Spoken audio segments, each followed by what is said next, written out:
The morning Theodore Talbot rode into Sweetwater Flats, New Mexico Territory in the spring of 1884. The sun was already mean and the dust was already thick, and the last thing he expected was to fall helplessly, irreversibly in love with a woman who met him on her porch with a shotgun. He had been sent by the Territorial Land Commission out of Santa Fe, dispatched with a leather satchel full of forms, a brass-fitted compass, and a mandate to inspect ranches across the southern territories for proper land use compliance.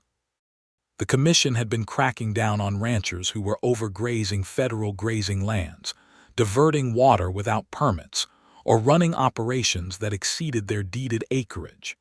It was important work, Theodore had told himself when he accepted the assignment. Necessary work. The kind of work that kept the territory from descending into the chaos of competing claims and range wars that had swallowed other parts of the West whole. He was 31 years old, precise in his habits, methodical in his thinking, and deeply, profoundly tired of sleeping in roadside inns that smelled of old leather and unwashed men. He had ridden nearly 200 miles over the past 3 weeks, inspecting 6 ranches with the same brisk efficiency, filing his reports in the same neat hand, and feeling absolutely nothing about any of it. The work was correct. It was just not alive. The Monroe Ranch was his 7th stop. He had read the file the night before in his room at the boarding house in town, a single candle burning low on the table beside him. The ranch had been filed under the name of George Monroe, deceased, who had passed 2 years prior, leaving the property to his wife, Frances Monroe, age 28. The file noted that George Monroe had held 700 acres of deeded land along the Sweetwater Creek tributary, with grazing rights on an additional 300 acres of federal land. There had been a complaint filed 6 months ago by a neighboring cattle operation, the Hargrove Cattle Company, alleging that Mrs. Monroe had been grazing her herd on land beyond her permitted federal grazing boundary, and had also allegedly diverted water from a shared creek source without the required territorial permit. The complaint was what had sent Theodore to Sweetwater Flats. He rode his horse, a steady gray gelding he called Porter, along the creek road as the morning warmed around him. The land out here was extraordinary even to a man who had spent the better part of 3 years riding across the territory on commission business. The desert grasses were thin and pale gold where they grew, the red earth showing through like something alive beneath them, and the hills in the distance were stacked in purple and amber layers that changed color as the sun moved. The creek road wound alongside the actual creek, which ran clear and quick over flat stones, and the sound of it was the cleanest thing Theodore had heard in weeks. He came around a bend in the road and saw the ranch house. It was not what he had expected.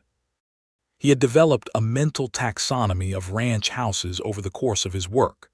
The grand establishments of cattle barons with their whitewashed columns and imported glass windows, the cramped and struggling homesteads where too many children ran barefoot in the dirt, and everything in between.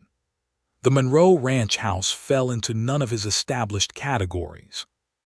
It was a low, wide adobe structure with deep-set windows and a covered front porch that wrapped around one side, and it had clearly been added onto over the years in a way that felt organic rather than haphazard, each addition following some internal logic of need and care. The yard was well kept, a kitchen garden visible along one side of the house, green and growing despite the dry season. A barn stood back behind the house, well-maintained, its red paint faded but not peeling. There were horses in the corral, 4 of them, moving with easy grace, and beyond the corral the land opened up into grazing pasture where he could see cattle, maybe 60 or 70 head, spread across the grass in the middling distance. It was a working ranch, genuinely so, and someone was working it hard. He had barely cleared the gate when the front door of the house opened, and a woman came out onto the porch. She was tall, or seemed tall, straight-backed and purposeful in her movement. She wore a worn canvas work shirt the color of old wheat, trousers that were clearly her own and not borrowed from a husband, and boots that had seen considerable use. Her hair was dark, pulled back in a practical knot at the base of her neck, with pieces of it escaped at her temples and cheeks in the way that happens when you have been working since before sunrise and do not have a free hand to fix it. She was, he noted with the kind of detached professionalism he prided himself on, quite beautiful, in the way that working people who live in honest country sometimes are not soft, not decorative, but present in a way that made the air around her feel different. She was also holding a shotgun, not aimed at him exactly. It was resting in the crook of her right arm, barrel pointed toward the ground, but the deliberateness of holding it at all said everything it needed to say. She watched him ride up to the porch with dark eyes that were steady and entirely unimpressed. "Mrs. Monroe," Theodore said, reining Porter to a stop and removing his hat in what he hoped was a gesture that communicated both respect and the fact that he was not, in fact, a threat. "That depends," she said, "on who is asking and why they are coming onto my land before they have been invited to do so." "My name is Theodore Talbot," he said. "I am with the Territorial Land Commission out of Santa Fe. You should have received notice of my inspection." Something shifted in her expression, not softening exactly but reorganizing. She had known he was coming. He could see that in the way her posture settled into a different kind of readiness, one that was less about physical danger and more about something harder to name. She leaned the shotgun against the porch railing, which he took as progress. "I received the notice," she said. "I just did not receive a specific date, so I learned to watch for strangers." She looked him over once, the same kind of comprehensive assessment he suspected she gave horses she had not yet decided to trust. "Tie your horse at the post. I'll get you water." He dismounted and tied Porter to the hitching post beside the porch steps, and when he came up onto the porch she had already gone inside. He stood in the morning shade of the porch overhang and looked out at her land and thought that it was genuinely fine country. The kind of country that asked things of you and gave you things back. She came back out with 2 tin cups of water and handed him one. He drank it because it would have been rude not to, and also because it was genuinely good, cold and clean, and he had been riding since before 6 in the morning. "Mrs. Monroe," he said, "I want you to know at the outset that my job is to assess the ranch operation and determine whether the complaint filed against you has any merit. I do not come here with a predetermined outcome." "That is a very fine sentence," she said, looking at him with those steady dark eyes. "What does it mean in plain terms?" "It means I am not here to take your land or your water rights. I am here to look." "Then look," she said simply. She picked up a pair of leather-work gloves from a hook beside the door and pulled them on, which he understood to be her version of an invitation. "I have work to do. You can walk with me while I do it." He had not anticipated this. He had anticipated a formal tour, a presentation of documentation, the kind of stiff negotiation he had experienced at the 6 ranches before this one. Instead, Frances Monroe set off around the side of the house at a brisk walk, and he found himself following her with his leather satchel bouncing against his hip, and his brass compass suddenly feeling very inadequate as a piece of equipment. She walked him through the kitchen garden first, not as a tour stop, but simply because she needed to check on the bean poles she had staked the previous afternoon. She checked them the way she checked everything, quickly and thoroughly, and he found himself watching her hands as she worked the earth around the base of one plant that had been loosened by the night wind. She had strong hands, he noticed, with a practical grace to them that reminded him of watching a craftsman work, someone who had learned their skills so deeply it lived in their body rather than their mind. "How long have you been running the operation on your own?" he asked, pulling out his notebook. "Since George died," she said, not stopping her work. 2 years March past. He had a bad heart which we did not know about until it was too late to do anything about it." She said it matter-of-factly, but there was something underneath the matter-of-fact that he chose to respect by not pushing on. "I had 4 hands before he died. Now I have 2, Miguel and his son Ernesto, and I manage the rest myself." 2 hands for this operation, Theodore said, looking out at the pasture where the cattle moved. That is considerable work for 3 people. It is, she agreed, standing and pulling off one glove to wipe her forehead. The morning heat was building, which is why I do not have time to stand on my porch entertaining territorial inspectors. You want to see the land, we walk the land. This was how the morning went. She walked him across her property with the directness and confidence of someone who knew every inch of it by heart, which she clearly did. She showed him the fence lines, solid and properly maintained, and when he marked their positions against the plat map in his file, he found they corresponded exactly to her deeded acreage. She showed him the water diversion she had built along the creek, a simple but intelligently engineered channel that brought water to the upper pasture where the grass was thinnest. He measured it and noted it in his book. She watched him note it without comment, which he found more comfortable than the defensive explanations he usually received at this stage of an inspection. When they reached the boundary between her federal grazing allotment and the Hargrove property to the north, she stopped and pointed. "This is the line," she said. "The marker post is there and there and there." Theodore walked the line carefully, measuring the distances between posts, checking them against his survey map. He pushed through the dry grass in several places to examine the ground more closely, looking for the patterns of overgrazing that would indicate her herd had been moving regularly past the boundary. What he found instead were the clear signs that cattle had been moving past the boundary from the other direction, from the Hargrove land southward onto her federal allotment. The grass on the Monroe side of the line was thinned and cropped in ways that pointed north, and there were hoof patterns in the soft earth near the creek crossing that were heavy and recent, and numerous in a way that her 60-odd head of cattle could not account for.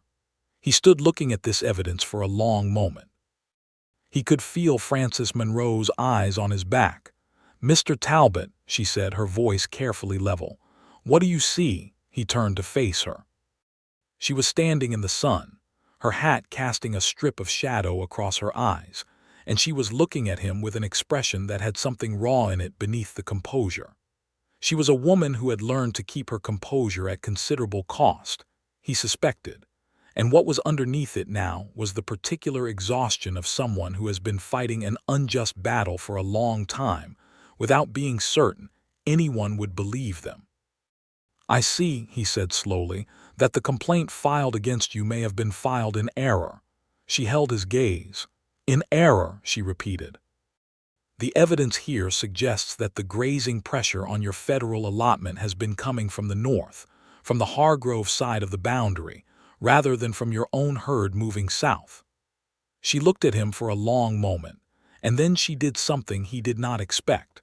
She turned away and walked a few steps toward the creek, and stood there with her back to him for just a moment. When she turned back, her expression was composed again, but her eyes were bright in a way that had nothing to do with the sun. "They filed that complaint 6 months ago," she said. "I have been watching this boundary for 6 months trying to catch evidence of exactly what you just found. The commission sent me a formal notice of potential violation. I have had cattle buyers come out here and offer me less for my herd because of a pending commission complaint on my record. I have spent 6 months under that. Mrs. Monroe," he said quietly, "I intend to make note of what I have found here." "Note it," she said firmly, "and then write down exactly what you found and where you found it, because I intend to have this resolved properly." He respected that. He respected it enormously. They walked back toward the house in the late morning heat, and the conversation shifted, gradually and without any particular plan, from the formal business of the inspection to something less formal. She asked him where he was based, and he explained that he had been riding circuit out of Santa Fe for 3 years, that he had grown up in Ohio and come west after law school when the Territory had advertised for commissioned staff. She listened to this in the direct way she seemed to do everything, without the polite half-attention he was accustomed to receiving when he explained his work to people who found it dull. "You went to law school," she said. "Yes. University of Ohio, 1876. "Do you enjoy the commission work?" He opened his mouth to give his standard answer, which was that he found it important and engaging, and then he paused because she was looking at him with those eyes that did not accommodate anything less than a straight answer.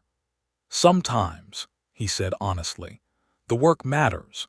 The territory has genuine land disputes that cause real hardship to real people. But 3 weeks on the road and 6 inspections in a row can make a man feel somewhat like a piece of moving furniture." She almost smiled at that. Almost. "There is nothing wrong with moving furniture," she said, "as long as it ends up in the right room." He was still thinking about that when they reached the house. Miguel and his son Ernesto were at the corral when they came around the side of the barn, a man of perhaps 50 with a weathered face and a quiet competence in his hands, and a young man of maybe 20 who had his father's dark eyes and considerably more energy. They greeted Frances Monroe with the easy familiarity of people who have worked alongside someone for years and trust them entirely, and they assessed Theodore with the polite but watchful thoroughness that he had come to expect from ranch hands who took their employer's well-being seriously. Frances introduced him simply, no theatrics, no warning notes in her voice. Theodore shook both their hands and made a point of looking each of them in the eye, and something in Miguel's face eased by a fractional degree that Theodore noticed and was glad of. "The north pasture fence by the creek crossing needs attention," Frances told Miguel as they stood at the corral.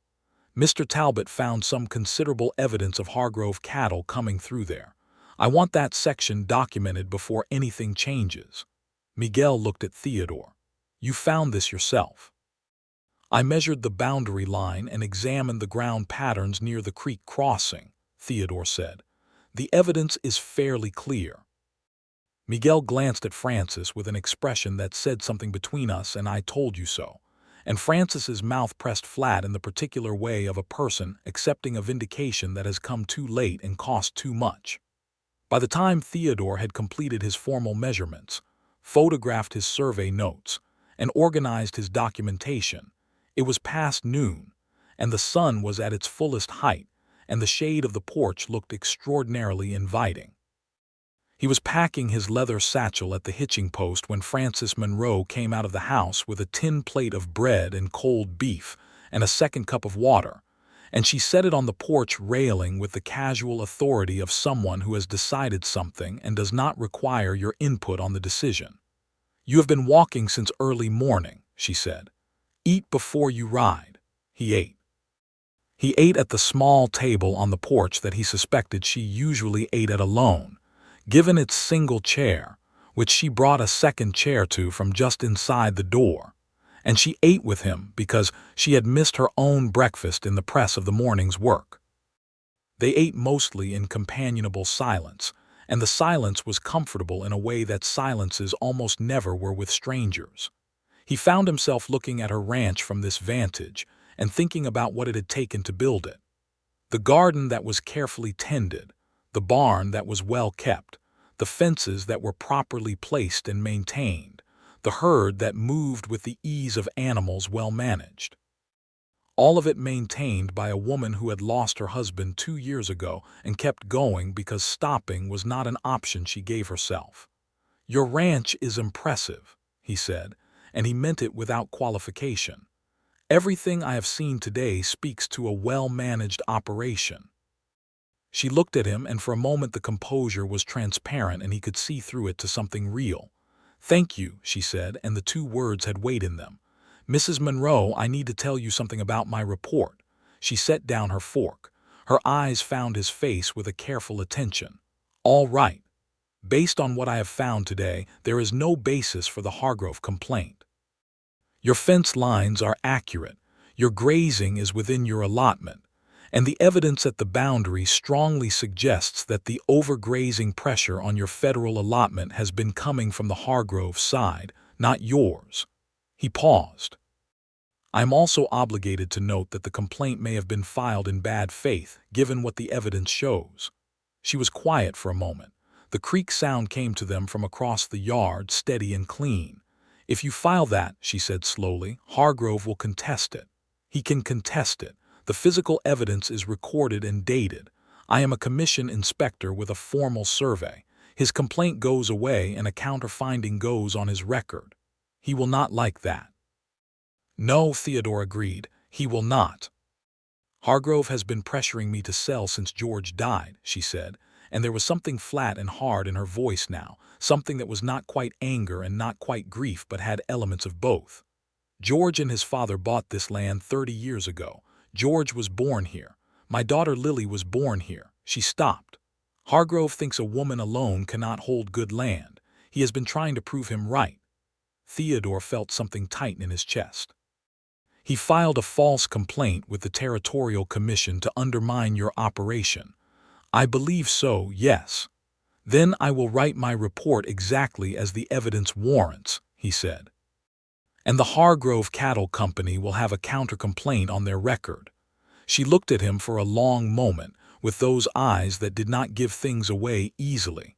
Then she said, "You are a more straightforward man than I expected from a territorial inspector." "I try to be." He had his satchel open on the table and his report forms laid out in front of him, the forms he was supposed to fill in with his findings, the formal documentation that would go back to Santa Fe and become part of the official record. He picked up his pen. He looked down at the form. He wrote his measurements, his observations, his dated notations about the evidence at the boundary line. He wrote a clear professional summary of his findings. He wrote the counterfinding language for the Hargrove complaint. And then he looked at the top of the report where there was a line for his formal compliance recommendation, the single-line determination that boiled the whole inspection down to a yes or no about whether the operation was in compliance. He looked at it for a moment, and then he looked up at Frances Monroe, who was watching him with her hands folded on the table and her face entirely composed, and her eyes doing something complicated behind the composure. He set the pen down without filling in that line. "Mrs. Monroe," he said, and his voice came out differently than he had intended it to, less official and more human. "I have been riding through this territory for 3 years, and I have inspected 40-some ranches, and I have written 40-some reports, and I cannot remember the last time I sat on a porch and had a genuinely good meal in good company." She looked at him, very still. "I would like to file my report through the proper channels," he said, "and I would also like, separately and entirely personally, to ask if you would consider having dinner with me this evening." The silence that followed was the particular kind of silence that contains a great deal of movement inside itself. Frances Monroe looked at the report forms on the table, then at the pen lying beside them, then at Theodore Talbot, and the expression on her face went through several things in quick succession that he wished he could read more accurately. "You left the compliance line blank," she said. "I noticed that. That is not very professional of a territorial inspector." "No," he agreed. "It is not." He held her gaze. "I will fill it in. The answer is yes, full compliance, no violations found." I simply got distracted. The corner of her mouth moved. It was not quite a smile yet, but it was in the family of smiles, a first cousin perhaps. "Distracted," she said. "It happens." She looked out at her land for a moment and then back at him. "I have a daughter," she said. "She is 6 years old and she has dinner at 5 in the afternoon and goes to bed by 7, and I eat alone after that most nights." "7 o'clock then," he said. She was quiet for another moment and then she said, "There is a dining room at the hotel in town. It is not particularly fine, but the food is adequate." 7 o'clock at the hotel, he said, and he picked up the pen and filled in the compliance line with a steady hand. He rode back to Sweetwater Flats with his report folded in his satchel and the afternoon sun in his face, and something moving in his chest that he had not felt in a very long time. It was a feeling he recognized the shape of, even after years of not experiencing it, the way you recognize the shape of a mountain you have not seen since childhood. The town of Sweetwater Flats was a modest affair, as territory towns went in 1884, 4 years after the worst of the Lincoln County Range Wars, had established that New Mexico Territory was capable of spectacular violence and also of remarkable recovery. The main street had a hotel, a general store, a barber shop, a saloon, a feed merchant, a blacksmith, and a small but apparently functional telegraph office that Theodore had already used to send his first 6 reports back to Santa Fe. There was also a church at the end of the street that appeared to be used for both Protestant services and town meetings, based on the notices posted on its door. Theodore wired his report in summary to Santa Fe, including the counterfinding on the Hargrove complaint, and then went to his room at the hotel and did something he had not done at any previous stop on this circuit. He took his good shirt out of his travel bag, the one he had not worn since he left Santa Fe, and he pressed it as well as he could manage with a heated iron borrowed from the hotel proprietress, and he shaved for the second time in one day, and he spent a considerable amount of time trying to get his hair into a state of reasonable dignity. He was being ridiculous, and he was aware of it, and he did not stop. At 6:50 he was in the hotel dining room, which was indeed not particularly fine, but had clean tablecloths and an oil lamp on each table that cast a warm and flattering light. He requested a specific table by the window and ordered a bottle of wine from whatever they had, which turned out to be an adequate California red, and then he sat and waited and told himself that if she did not come, he would have no one to blame but himself for being a territorial inspector, who apparently could not maintain professional detachment in the face of a woman with a kitchen garden and steady dark eyes. At 7 o'clock exactly, Frances Monroe came through the dining room door.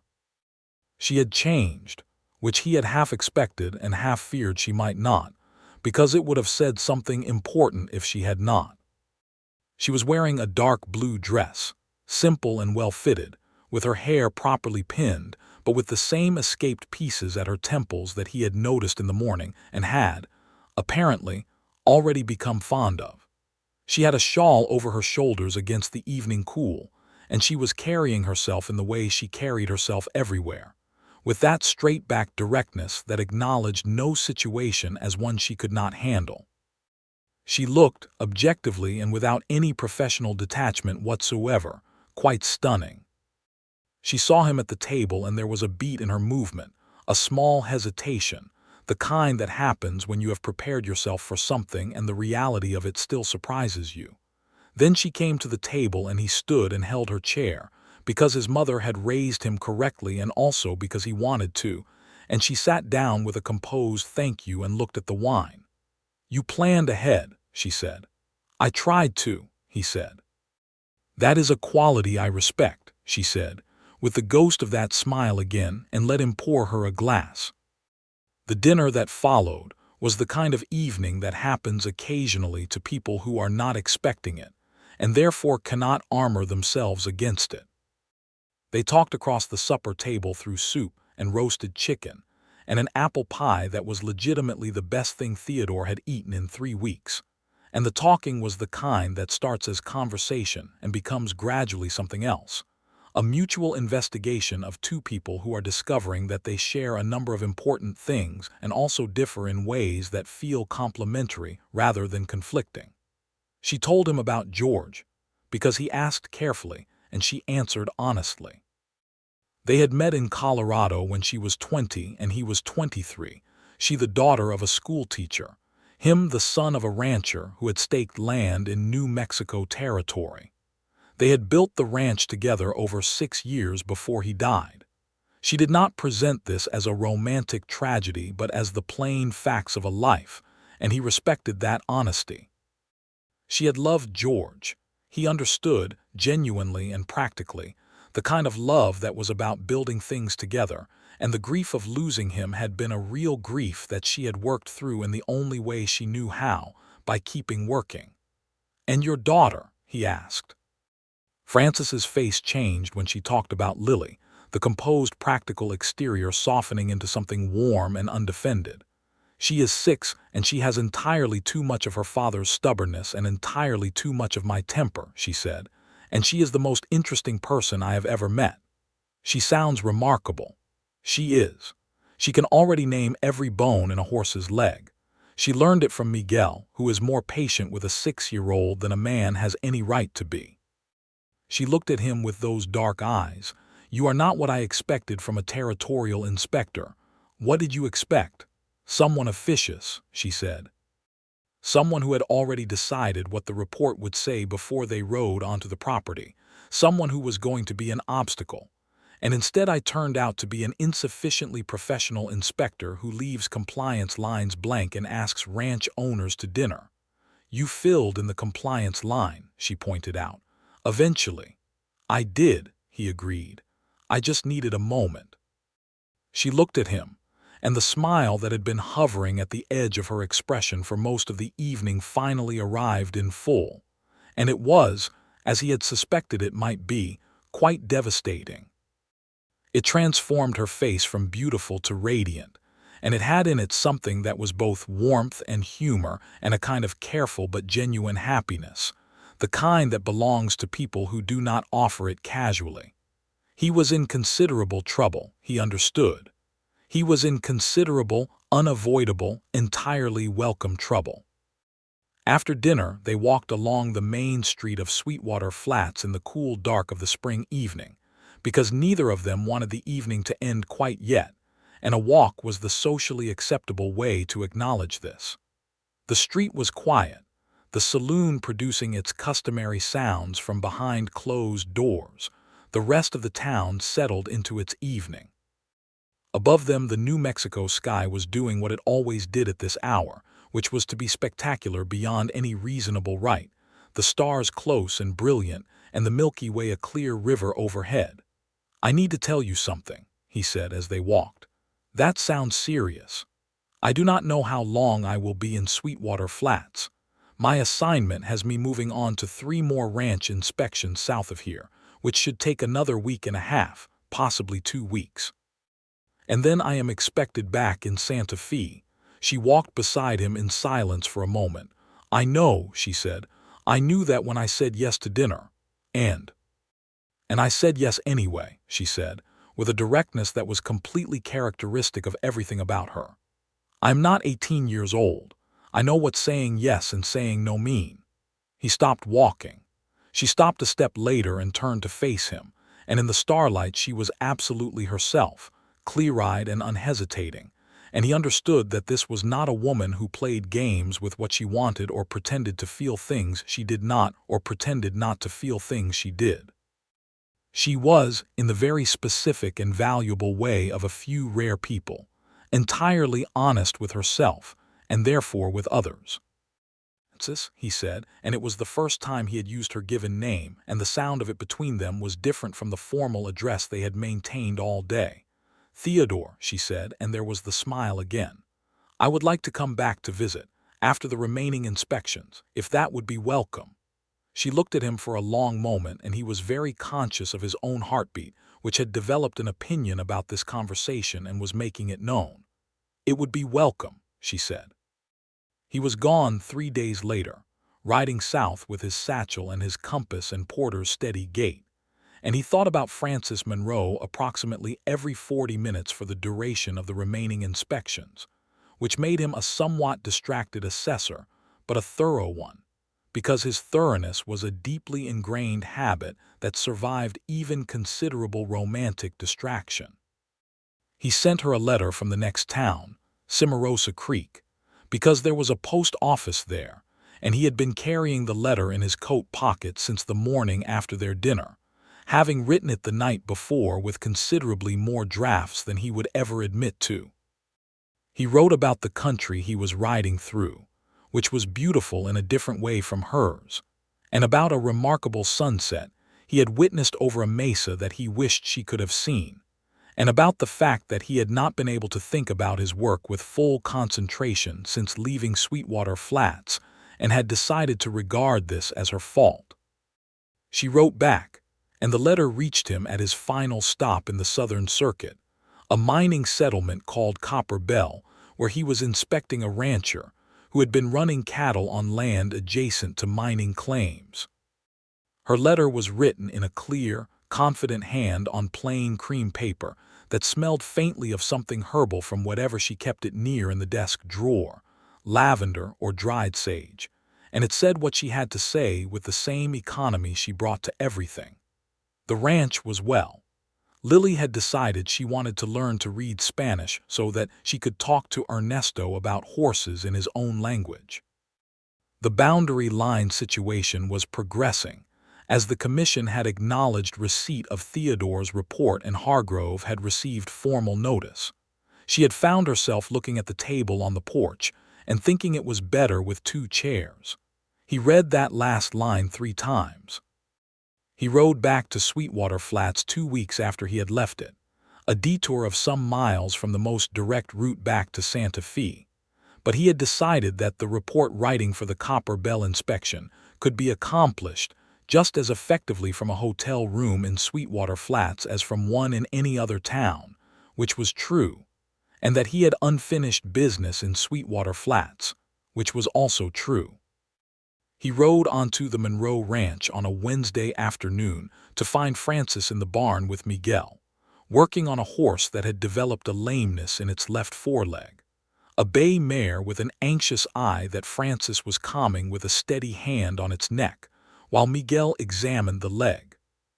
She looked up when he came through the barn doors, and the expression on her face in that first unguarded moment before she could compose it into something more neutral was enough to make everything clear. "Mr. Talbot," she said. "Mrs. Monroe," he said. And then, because he was not actually very good at pretending things were other than they were, I told myself I was coming back to follow up on the boundary line documentation. "Of course," she said, and the smile arrived. Miguel looked between them with the expression of a man who has come to a conclusion and is keeping it to himself, and applied himself more thoroughly to the horse's leg. Theodore stayed 4 days. He stayed at the hotel, as was proper, and he spent the days at the ranch, which quickly developed a rhythm that felt alarmingly natural. He helped where he could be useful, which turned out to be in more areas than he had anticipated, because law school and 3 years of commission work had given him skills that translated in unexpected ways to ranch management. A facility with paperwork and territorial regulations that Frances found genuinely valuable. A familiarity with water rights law that turned out to be immediately relevant. And a willingness to do whatever physical work was asked of him that he suspected was being tested in the first day, and was thereafter accepted. He met Lily on the 2nd day. She was exactly as Frances had described her, which was to say she was a small person with a very large personality and her mother's dark eyes and her father's stubbornness, which in practice meant she had opinions about everything and announced them without hesitation.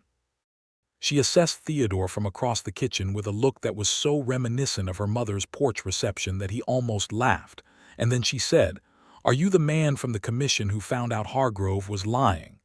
"I am," he said. "Good," she said with 6-year-old finality. "He is very unpleasant." Frances, behind him, made a sound that was almost certainly a stifled laugh. "Lily," she said, "that is enough of an opinion for now." "It is a true opinion," Lily said, and applied herself to her supper. On the 3rd evening, Theodore and Frances sat on the porch after Lily was in bed, with the stars doing their extravagant thing overhead and the creek sound coming across the dark yard, and they talked in a way that was quieter and more undefended than anything before. She told him about the year after George died, the particular difficulty of running a ranch through a grief you could not afford to fully feel because there was too much to do, and the way the work had saved her and also sometimes felt like a wall between herself and the possibility of a different kind of life. "Do you want a different kind of life?" he asked. She thought about it, and he respected the thinking. "I want this life," she said after a moment. "This ranch, this land, Lily growing up on it the way George grew up on it. But I think I have been running it like a person who has decided that is all they are allowed." She paused. "I have not allowed myself to want anything else in 2 years. And now," he said quietly. She turned to look at him. In the lamplight from the open door behind them, her face was warm and serious and open in a way he suspected she had not been open in a long time. "And now," she said, A territorial inspector came and disrupted my operations and asked me to dinner, and I am finding it difficult to be sorry about it." He reached over and took her hand, slowly and without any pretense that it was something other than what it was, and she let him, and the warm reality of her hand in his was one of those small things that are not small at all, that are in fact the largest things there are. "I'm going to have to return to Santa Fe," he said. "I have been gone longer than my assignment schedule allowed already." "I know," she said. "I do not want to go. I know that too. Frances." He turned toward her and she toward him, and the lamp behind them and the stars above and the creek sound around them were all doing what they were doing, entirely indifferent to the two people on the porch who were discovering that something real had happened in the space of 4 days and one remarkable dinner. "I would like to write to you, seriously, not just pleasantries." "Then write seriously," she said, "and I would like to come back." "Then come back." He kissed her that evening, on the porch in the dark with the stars overhead, and it was the kind of kiss that is absolutely declarative, that says this is real, and I know it is real, and I am not pretending otherwise. She kissed him back in exactly the same way. He left the next morning because he had to, and rode back to Santa Fe with his reports completed and Porter's hooves on the road, and something in his chest that he had long since stopped trying to describe in neutral terms. The correspondence between them over the following months was, by any measure, extraordinary. Theodore wrote long letters, longer than he had written to anyone since law school, and they were not the dutiful checking-in letters of a man performing a romantic obligation, but the genuine communication of a person who had found someone worth thinking about deeply and wanted to share those thoughts. He wrote about Santa Fe, about the politics of the commission, about the cases he was working on, about his colleagues and the particular absurdities of bureaucratic life in a territory that had not yet sorted out the difference between what laws it wanted and what laws it could enforce. He wrote about his family in Ohio, his father who had been a schoolteacher, his mother who had been a schoolteacher's wife and then a schoolteacher herself after his father died, his younger sister Margaret who had married a doctor and lived in Cincinnati, and thought that Theodore's life in the Southwest was both romantic and impractical. Frances wrote back with equal substance. She wrote about the ranch in the way she talked about it, practically and honestly, but with an underlying love for the land and the work that came through everything she said about it. She wrote about Lily, who was now attending the small school in Sweetwater Flats 3 days a week, and had developed strong opinions about mathematics and even stronger ones about the unfairness of not being allowed to ride her mother's best horse. She wrote about the Hargrove situation, which was progressing through the commission's formal process and appeared to be resolving in her favor. She wrote about a night she had been woken by coyotes and gone out onto the porch with her shotgun, and then stood there in the dark looking at the stars and thought about the porch in a particular way. He read that last part and requested a temporary reassignment to the Southern Circuit. His supervisor, a compact and methodical man named Harrison who had been with the commission for 15 years, looked at Theodore's request across the desk in the Santa Fe office, and then looked at Theodore for a moment with the expression of a man who has seen inspectors come back from the Southern Circuit before with complicated expressions and requests for reassignment. "Is there something specific in the Southern Circuit that requires your attention?" Harrison asked, in a tone that indicated he had a hypothesis. "Follow up on the boundary dispute documentation in the Sweetwater Flats area," Theodore said, which was technically true. Harrison said, and approved the reassignment. Theodore arrived in Sweetwater Flats in August, and the summer was different from the spring, hotter, the land drier, the air tasting of dust and sage, but no less beautiful for it. He rode onto the Monroe Ranch in the late afternoon, and Frances was in the corral working a young horse, a sorrel yearling that was still learning to accept the weight of a person, and she did not immediately see him come through the gate because she was entirely focused on the horse, which was her way with everything. He stood at the corral fence and watched her work, and the horse, and the long August shadows across the red earth, and thought about the fact that he had made a significant error in the way he had been thinking about his life. She noticed him eventually, and the young horse immediately noticed that she had noticed something, and she had to spend another few minutes calming it before she could come to the fence. She was sunburned and dusty, and her hair was entirely out of its pins, and she looked, in his view, perfect. "You are early," she said. "I asked for a reassignment." She looked at him for a moment. Harrison approved that. He was surprisingly agreeable about it. She climbed through the corral fence in the practiced way of someone who has done it 1,000 times and stood in front of him and looked at him with those steady dark eyes, and he could see that she was happy he was there in a way she was not trying to hide, which was its own kind of marvel. "I want to talk to you about something," he said. "Then come in and we will talk." They talked that evening on the porch, which had established itself in his mind as the most important location he had ever been. And what he said was something he had been composing in his head for 3 months, but which came out, when he actually said it, much simpler than the composed version. "I do not want to keep being a man who writes letters," he said. "I want to be here. I want to know if that is something you could want too." Frances was very still beside him.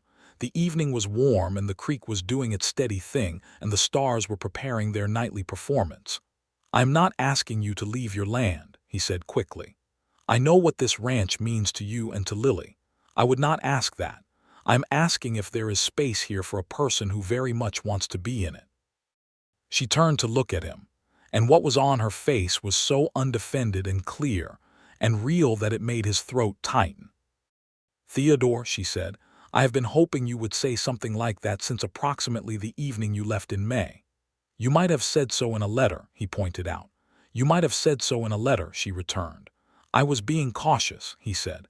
"So was I," she said, and shook her head with a small laugh that he had not heard before and immediately wanted to hear again. "We are two very cautious people who spent 3 months being very cautious at each other."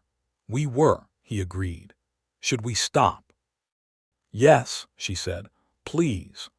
He went back to Santa Fe to resign from the commission, which Harrison received with exactly the expression of a man who had seen this coming.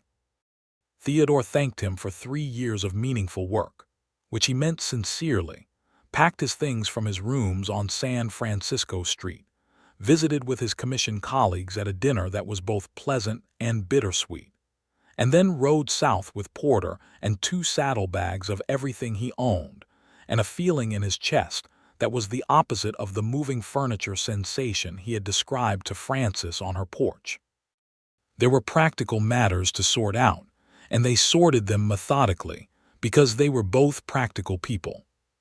Theodore had savings from 3 years of commission work and no dependents and modest habits, which meant he had enough capital to be genuinely useful to the ranch operation. He was not arriving as a charity case or a passenger. He brought his legal training to the land documentation, which turned out to be immediately valuable. There were 3 separate paperwork issues with the ranch's territorial filings that George Monroe had handled informally, and that had needed proper legal formalization for 2 years. He sorted them out over the course of several weeks with the Commission and the Territorial Land Office, and in doing so, he also resolved the final remaining questions about the Hargrove counter-complaint in Frances's favor. Hargrove himself appeared one afternoon in September, arriving at the Monroe Ranch gate on a large black horse with 2 of his hands behind him, and Theodore was in the yard when he arrived. Hargrove was a large man, red-faced and proprietary, with the manner of someone who had been accustomed to getting his way through pressure, and was adjusting poorly to the discovery that this approach had limits. He looked at Theodore with an expression that contained both calculation and displeasure. "Talbot," he said, because he had learned Theodore's name from the commission correspondence. "I did not know you were residing at the Monroe property." "I am," Theodore said, without embellishment. "You are the inspector who filed that counter-complaint." "I am, and the finding has been upheld by the commission, which you are aware of from the formal notice you received 6 weeks ago." Theodore kept his voice level and civil, because there was no benefit in hostility, and there was benefit in being clearly unintimidated. "Is there something specific you need today, Mr. Hargrove?" Hargrove looked past him toward the house, where the screen door was closed. Theodore did not move. After a moment, Hargrove looked back at him with the calculating expression settling into something that was a retreat dressed up as indifference. "Just passing through," he said. "Then we will let you pass," Theodore said.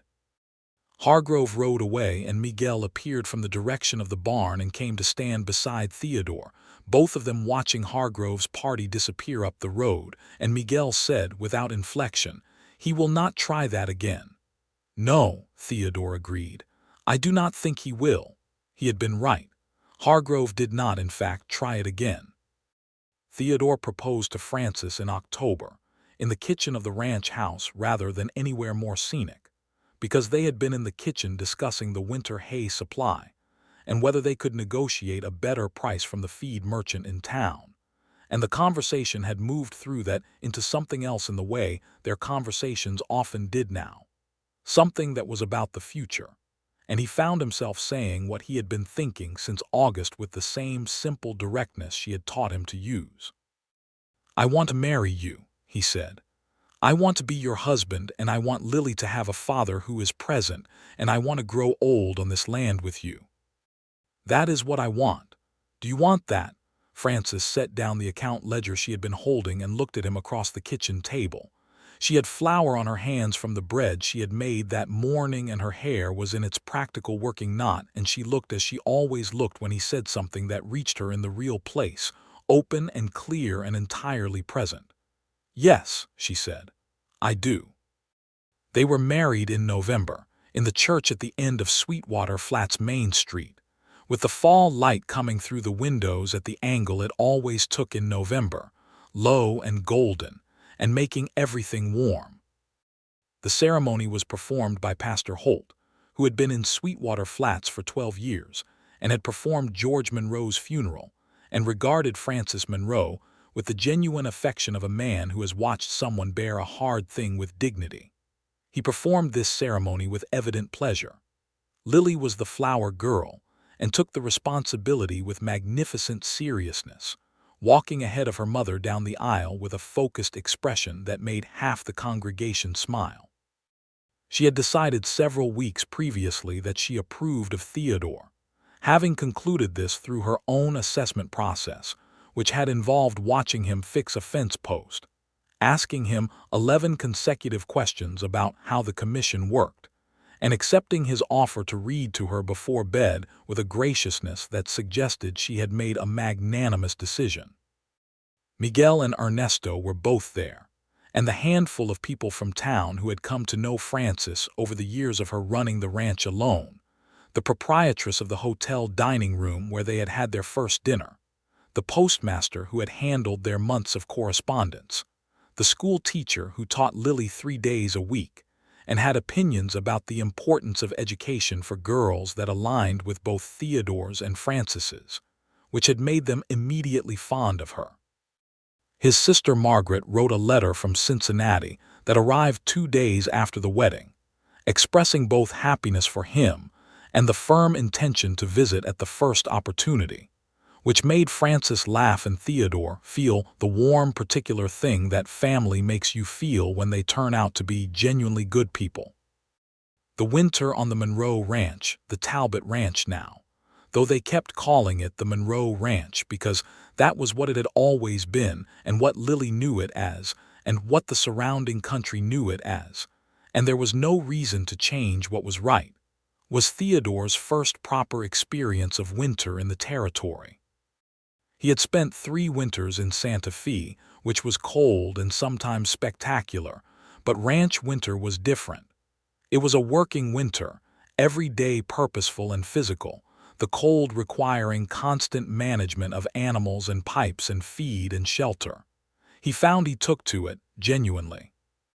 He was 31 years old and had spent most of his adult life doing clean indoor work, and the discovery that he was capable of and actually enjoyed physical outdoor work was the kind of surprise that feels like recovering something you did not know you had lost.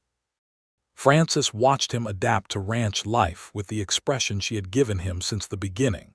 Assessments followed by genuine approval, and there was in her day-to-day manner an ease and lightness that had been absent in the spring when he first came. She worked less like someone who had to do everything alone and more like someone who had a partner, and the change in her was visible in small, constant ways. The way she laughed more easily, the way she could put down a task and trust that it would be handled, the way she sat on the porch in the evenings without the particular tightness of a person accounting for everything they still needed to do. He put his legal skills to use over the winter, formalizing the ranch's water rights documentation and filing the proper papers with the Territorial Land Office that George had never gotten around to filing.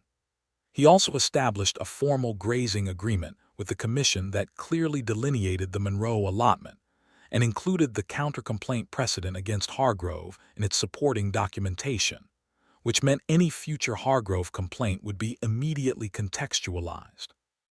He was thorough about this because Frances had been subject to the cost of insufficient documentation for 2 years, and he intended, with whatever skills he had, to ensure that did not happen again. The spring of 1885 came, and with it the first anniversary of the morning Theodore had ridden up to the Monroe ranch gate to find Frances on the porch with a shotgun. He told her this one evening in late April that it had been approximately 1 year since that morning, and she looked at him with a thoughtful expression and then said, "I almost did not come to dinner." "What changed your mind?" "You filled in the compliance line," she said. "Eventually." He laughed, really laughed, and she laughed with him, and Lily, who was setting the table for supper, looked between them and said with 6-year-old certainty, "You are being silly again." "We are," Frances agreed. "Good," Lily said. "Supper is almost ready." The ranch prospered. This is the honest, plain account of it, without dramatization, though the reality was remarkable enough without any. Theodore's legal work on the water rights documentation resulted in a formal territorial water allocation that gave them senior rights on the creek tributary, which was considerably more valuable than the informal arrangement that had existed before. He also, in the course of reviewing territorial land records, discovered that a parcel of land adjacent to the Monroe deeded acreage, 120 acres between their western fence line and the road, had been available on a homestead claim for 4 years without anyone filing on it. They filed on it that spring and added 120 acres to what had been 700, which gave the herd more summer grazing and made the operation substantially stronger. Hargrove, for his part, had apparently decided that the Talbots were not a frontier he wished to press further. He sold the Hargrove Cattle Company to an investor from Colorado in the summer of 1885, and the new owner proved to be a reasonable man with no interest in manufacturing disputes with his neighbors, and the northern boundary line became the quiet, well-maintained border it was always supposed to be. Miguel and Ernesto stayed, which had never been in question in Theodore's mind, but which had perhaps required some demonstration that the new arrangement was as solid as the old one, and he understood this and did not take it personally. Ernesto had taught Lily enough Spanish that she could, as she had planned, discuss horses with him in his own language, which she did with remarkable frequency and the particular satisfaction of a child who has accomplished exactly what they set out to accomplish. In the summer of 1885, Frances told Theodore she was expecting a child. She told him in the kitchen in the early morning, before Lily was up, with the sound of the ranch coming alive outside and the light just beginning to come through the east-facing window. She had the straight-backed practical composure she brought to everything, but underneath it, transparent to him now in the way she had become transparent, was something very warm and slightly astonished, as if happiness this specific was still surprising to her. He crossed the kitchen and held her, both arms around her, her hands coming up to rest against his back, and they stood like that in the early light for a long moment. He had not cried since his father's funeral 15 years ago, but he was close to it now in a way that was nothing like grief. "Are you well?" he said, pulling back to look at her face. "I am very well," she said. "I have been well before, Theodore. I know how this works." "Of course," he said, and then, because he could not help it, "I will be worried regardless." "I know," she said, and there was the smile, the full one, devastating as always. "That is one of the things about you that I have decided I find endearing rather than exasperating. Only one of the things. There are several," she said. "I am cataloging them." He told Lily that evening, sitting with her in the kitchen while Frances was finishing something in the barn with Miguel. Lily received this information with the same focused seriousness she brought to everything that mattered. She thought about it for a moment and then said, "Will it be a boy or a girl?" "We do not know yet," Theodore said. "I would prefer a brother," Lily said with judicial finality. "Boys tend to be easier to instruct." "Do they?" he said. "In my experience," she said, with the magnificent confidence of a 7-year-old who believes their experience to be comprehensive. He smiled and thought that George Monroe had been right to call his daughter the most interesting person he had met, because she was, quite genuinely, the most interesting 7-year-old Theodore had ever encountered. The baby came in February of 1886, in the ranch house, with the county doctor in attendance and Miguel waiting in the yard in the cold, because he had been doing that for every birth on this property since Lillian saw no reason to change the custom. Frances bore the whole business with the characteristic combination of determination and pragmatism that she brought to every challenge, and Theodore, who had been considerably less calm than his wife throughout the process, was permitted into the room when it was over. It was a boy. He was red-faced and emphatic in his opinions, and Frances held him with the ease of someone for whom this was not the first time and the tenderness of someone for whom it is never a casual thing. "Hello," Frances said to him quietly. "Here you are." Theodore sat on the edge of the bed beside her and looked at his son and experienced several things at once that he would not have been able to describe in language adequate to them.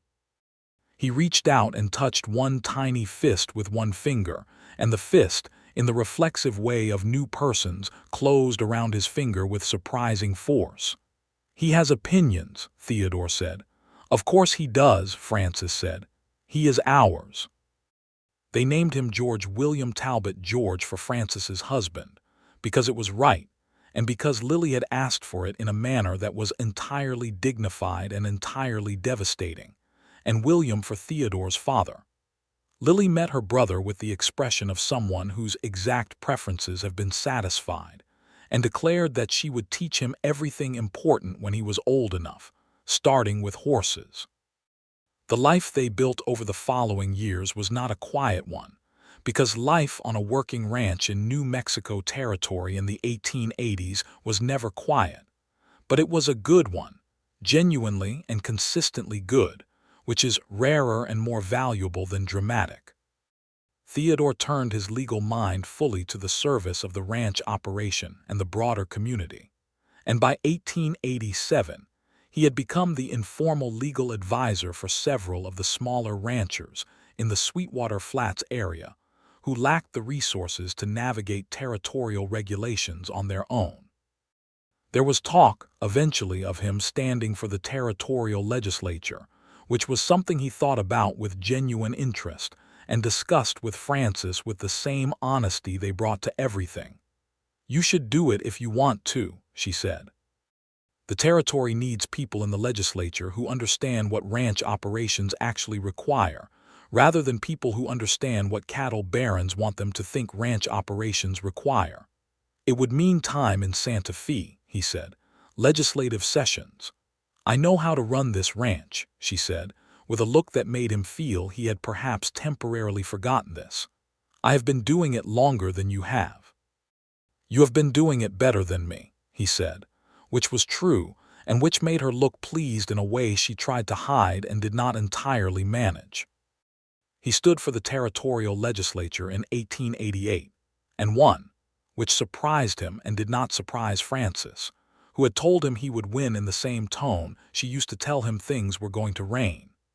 He served 2 terms, working primarily on water rights legislation and land use reform, and the work was genuinely meaningful in ways that connected directly to everything he had seen in 3 years of commission work and the subsequent years on the ranch. Little George, they called him by both parts of his name to distinguish him from the grandfather he was named for, or sometimes just Georgie, which he accepted with the pragmatism of a small person who has decided that Lily is going to call him whatever Lily decides to call him regardless. Grew into a solid, curious, cheerful boy who had his father's methodical thinking and his mother's utter fearlessness, which combination was both reassuring and periodically alarming. By the age of 4, he could already follow Miguel around the property for an entire morning without complaint and maintain a running conversation about whatever he was observing that demonstrated both genuine understanding and an absolutely relentless appetite for more. Frances, watching her son follow Miguel toward the barn one morning with the expression of a very small man on very important business, said to Theodore, "He is going to be a rancher." "He is," Theodore agreed. "He is also going to need someone to make him think about things before he does them," she said. "He has my temper." "He has your courage," Theodore said. She turned to look at him, and this was still there, after 4 years of marriage and a son and a stepdaughter, and 120 acres of homestead claim and 2 terms of the territorial legislature, and a boundary dispute properly resolved, and a water rights filing properly executed, and every morning and evening and working day between them. This thing that had started on a spring morning in 1884 when a territorial inspector rode up to a porch where a woman was waiting with a shotgun. She looked at him and he looked at her, and it was still there, undiminished, in fact deepened by everything they had built in it the way a riverbed deepens under water. "Theodore," she said. "Frances," he said, "I am very glad you left that compliance line blank." He laughed the way she could still make him laugh genuinely and fully. "I filled it in," he said, "eventually." "You did," she agreed, "but there was a moment." "There was a moment," he confirmed. She reached over and took his hand, the same way he had taken hers on the porch that first August evening, and they stood in the yard of the Monroe ranch, the Talbot ranch. In the morning light with the creek sound around them, and the horses in the corral and the cattle in the far pasture, and Miguel's voice carrying from the direction of the barn and Lily's laugh from somewhere inside the house, where she was convincing her brother of something Theodore would almost certainly have to mediate later. And the country all around them, the red earth and the pale grass and the layered hills in the distance, and the sky above it all, clear and high and endlessly blue in the way of New Mexico in the morning, and Theodore Talbot thought about a form he had almost filled in, a compliance line he had left blank for one perfect moment, a dinner he had asked for against all professional protocol. He thought about the way life has a tendency, occasionally, to give you something better than the plan, if you have the sense to recognize it when you are standing in front of it. Lily came out of the house with the screen door banging behind her, her hair in 2 braids that were already coming loose, her expression carrying the particular urgency of someone who has been told something requires adult attention. And she stopped at the top of the porch steps and looked at her mother and her stepfather standing in the yard holding hands, and revised her expression to something more patient. "Georgie has gotten into the flour," she announced, with the restraint of an older sibling who has decided to present this information as a neutral fact rather than an accusation. "How much flour?" Frances asked. "Considerable flour," Lily said. Frances sighed with the sigh of a woman who has understood from the beginning that this life was going to ask a great deal of her and has always said yes to that asking. She squeezed Theodore's hand once and turned toward the house. "I will handle it," Theodore said. She looked back at him. "You will regret saying that." "Probably," he said, and he went up the porch steps past Lily, who fell in beside him with the expression of someone intending to provide comprehensive testimony, and into the house where his son had made a considerable discovery about flour and the things it could be persuaded to do when applied to a kitchen floor. He handled it, as he handled everything on this ranch, with a combination of method and genuine love. And when it was sorted and Georgie had been cleaned up and installed at the kitchen table with instructions and a slate to keep his hands occupied, Theodore stood in the kitchen doorway and looked out through the open back door at the yard, where Frances was now talking to Miguel about something, both of them looking at the fence line along the south pasture, her hands moving in the way they moved when she was solving a problem, and the morning light was on her and the land behind her was hers, genuinely and legally and without any shadow of challenge, and she was his, genuinely and without any shadow of doubt, and he was hers in the same way. The report he had written out that spring morning in 1884 to write had been thorough and accurate and properly filed, and had served its purpose exactly as intended.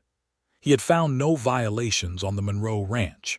He had found, instead, something considerably more significant, and had been wise enough, in a single blank space on a government form, to let it be what it was. Sweetwater Flats went on, as territory towns do, accumulating its years and its stories and its particular layered character of hardship and persistence and occasional grace. The school grew from 3 days a week to 5, which Lily pronounced an improvement and Georgie reserved judgment on pending further data. The church at the end of the main street got new windows in 1889, the imported glass kind, and they threw colored light into the interior on Sunday mornings that everyone agreed was an improvement.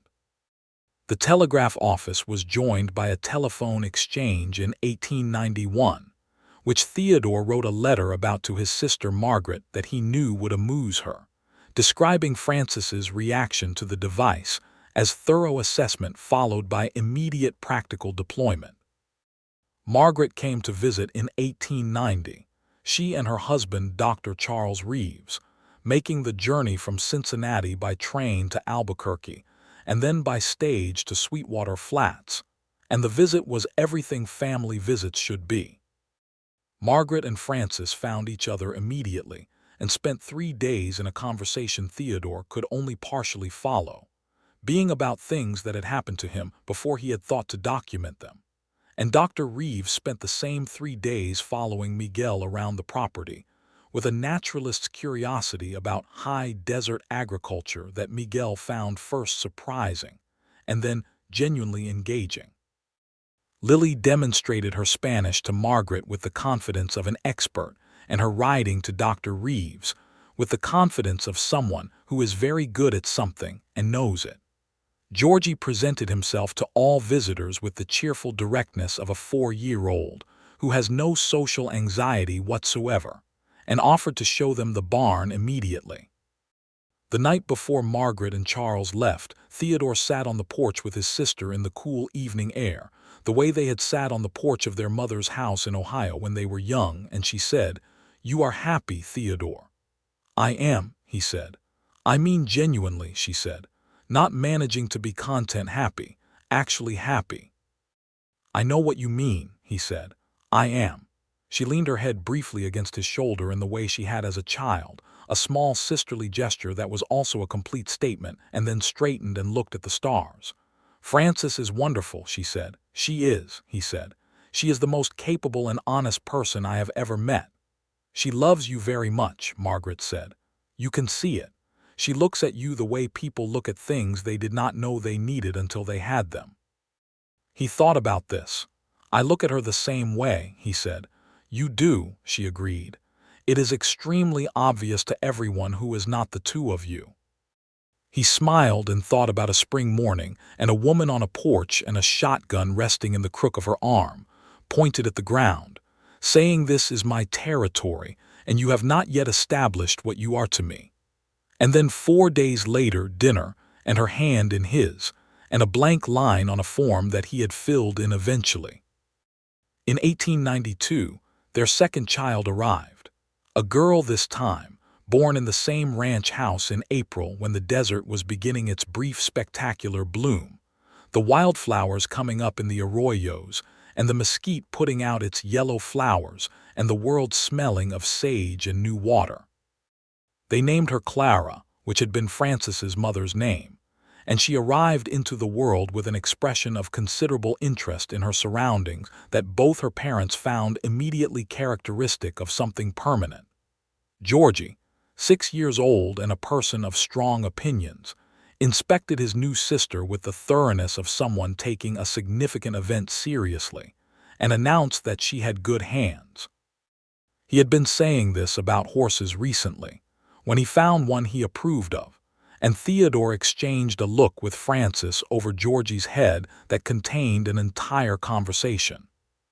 Lily, who was 14 and had developed in the intervening years from an extraordinary 6-year-old into an extraordinary 14-year-old with her mother's capability, and a formidable intelligence that the schoolteacher in Sweetwater Flats had recently declared was going to require a better school if it was going to get the education it deserved, held baby Clara with the experienced ease of someone who helped raise a younger sibling and looked down at her with an expression that was entirely soft and entirely unlike her usual face. "She looks like you," Lily said to her mother. "She looks like herself," Frances said. "She looks like both of you," Theodore said, which was true. The ranch went on. The herd grew, managed with the careful attention to land capacity that had always been Frances's approach and that Theodore had learned from her, not overextending the grazing, rotating the pastures, maintaining the water sources. The homestead acreage proved to be excellent summer grazing, and they added a small cabin on it to use during the long days of summer roundup, which Georgie loved with the passion of a boy who regards any structure that is primarily his domain as a castle. Theodore's work with smaller ranchers on territorial regulations evolved over the years into something more formal, a legal practice, modest in scope, that he ran from an office he built onto the south side of the ranch house that had a desk and bookshelves and a window looking out at the corral, which he found to be the best possible view for thinking. He was not a wealthy man in the way of cattle barons and land speculators, but he was a prosperous one, and the prosperity was grounded in something solid, the work of two careful people who understood what they had and tended it well. In the evenings, after Georgie and Clara were in bed and Lily was reading at the kitchen table, or working on the mathematics problems, she set herself that exceeded anything her school could provide. Theodore and Frances sat on the porch in the old way that had begun before they were married, before the children, before the homestead claim and the legislative terms and all the years of things.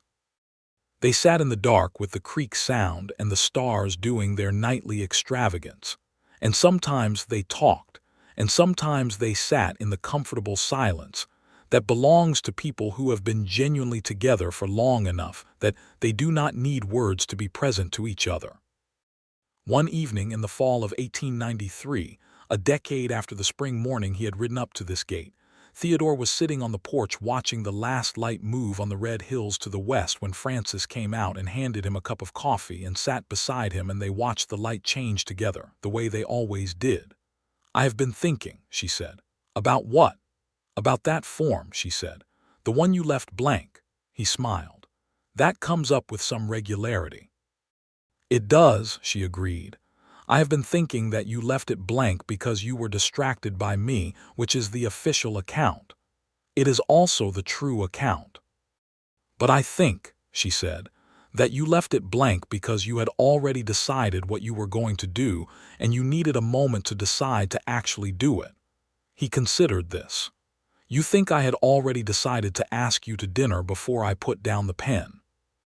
"I think," she said carefully, "that you knew from somewhere around the kitchen garden that there was something different happening on this particular ranch inspection, and you spent the rest of the morning deciding whether you were going to be the kind of man who acted on that or the kind of man who filed the form and rode away." He was quiet for a moment. The last light was going gold and then orange and then deep red on the hills. "You may be right," he said. "I am right," she said, without arrogance but with the simple confidence of someone who is very familiar with the subject. "And if I had been the kind of man who filed the form and rode away?" She looked at him. In the October evening light she was as she had always been to him, present and clear and herself in a way that made everything else in his view more vivid by proximity. "Then you would have ridden away," she said, "and I would have had my inspection cleared and my counter-complaint filed and my land secure. And I would have been very glad of that and also thought about that porch conversation for a long time." "I am very glad I did not ride away," he said. "So am I," she said. "Theodore, Frances." "I have been glad every day," she said simply. He reached over and took her hand, as he had done the first time on this porch in that first August dark, and she leaned her shoulder against his, and the creek ran its clean, steady sound across the yard, and the stars came out one at a time, and then all at once in the way they do in New Mexico, where the sky is wide enough to be honest, and the ranch was around them, everything they had made of it and everything it had made of them, and it was good. On the gate post at the entrance to the Monroe Ranch, there was a hand-lettered sign that had been there since George Monroe's father had built the original house 40 years before. It read, in faded but still legible letters, "Monroe." Frances had debated when she and Theodore married whether to change it. She had decided to leave it, and Theodore had agreed, because George Monroe had built the first walls of this place and raised a daughter on this earth, and it was right that his name stay on the gate. What was inside the gate was larger than any one name. But on the frame of the front door, in Theodore's clean, precise hand, there was a small carved inscription he had put there on their third wedding anniversary, pressed into the adobe plaster and painted to last. It read, "Talbot, 1884. The year he had ridden up with his satchel and his compass and his government forms, looking for violations, and found instead the truest thing he had ever found. Lily left for school in Albuquerque in 1894, at 17, attending the new academy that had opened there with a program serious enough to meet her abilities. And she left with the confidence of someone who has been raised to believe that the world is large and she is capable of it. She came back for summers, and her summers were full of horses and hard work, and the particular homecoming quality of a person who loves where they came from, and is also becoming something beyond it. She would, in later years, become a teacher herself, then eventually a school administrator, and the line from her grandmother's school teaching through Frances's practical intelligence to Lily's exceptional mind was one that Theodore traced with great satisfaction whenever he thought about the long threads of families.